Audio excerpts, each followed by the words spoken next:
Hi there, Renee Asta of Lowell, Massachusetts, and this is the other Michael project. I'm always talking about my St. Michael's project and prospect research.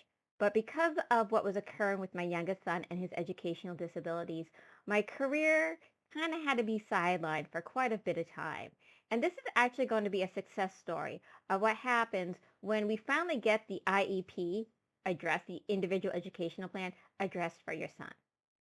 Imagine having an 11-year-old child who has an IQ that is tested at the 80th percentile and has a high spatial ability and read above grade level, but only had the written expression capabilities of a 6-year-old.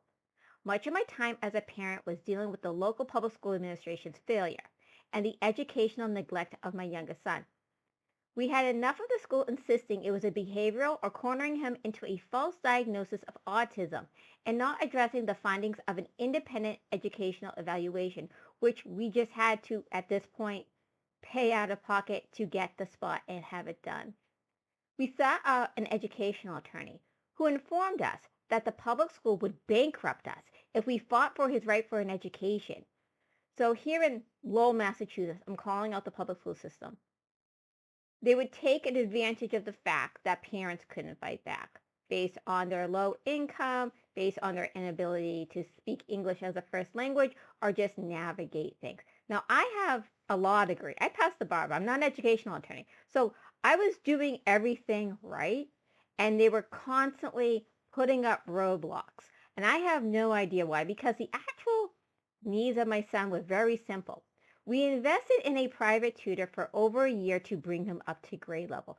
2 hours a week. It was very expensive, but the educational attorney was like, I'm going to bankrupt you, unfortunately, and we have no guarantee if you're going to win.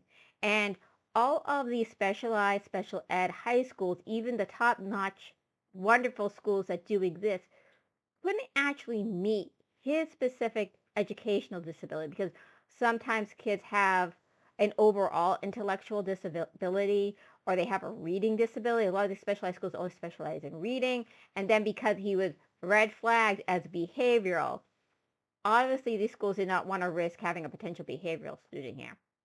So my potential career had to take a back step, several back steps, as I focused on the basic obligation of having my son receive a proper education. While focusing on my son's needs, I developed the skills of a prospect researcher in a thrifty manner through court research, my St. Michael's project, and the support of NENDRA.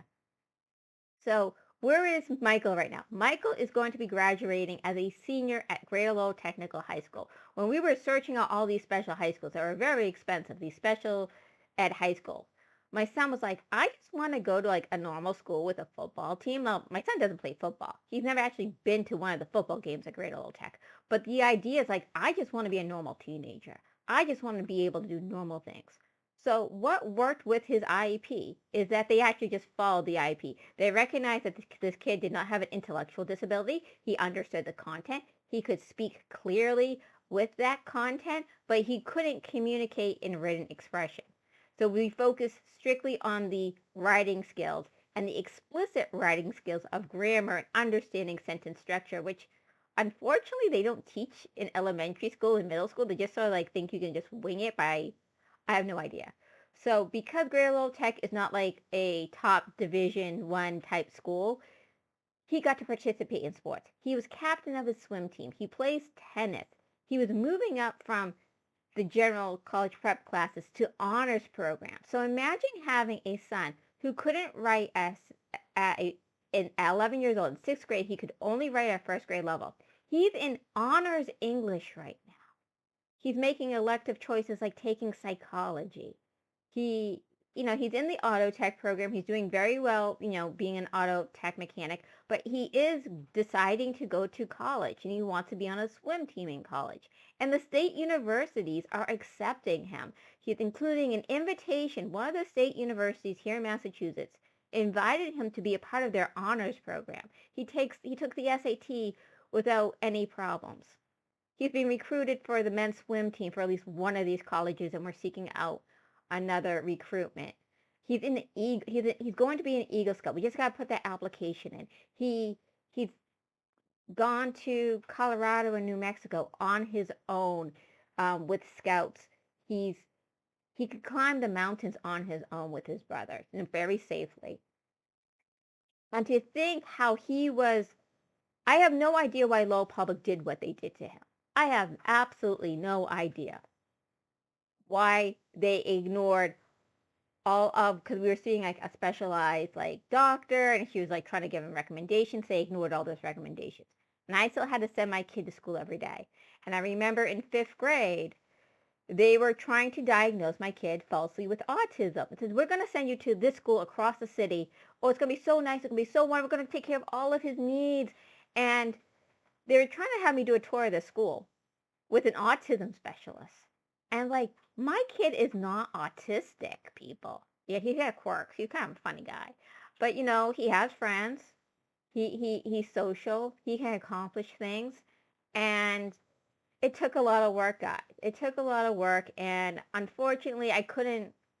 It's okay that I couldn't have the potential career I wanted back then. But you know, my son's successful, and I would say I would love to be your prospect researcher, but unfortunately, the way things are right now, but I have the raw skills. And again, I did my skills with a thrifty manner because sometimes, like, that's all you have is like your brain cells. Like AI didn't exist at this time, and even if AI existed, AI could not do what I did for the St. Michael's Project. So yeah, that's the other Michael project. And I love you all.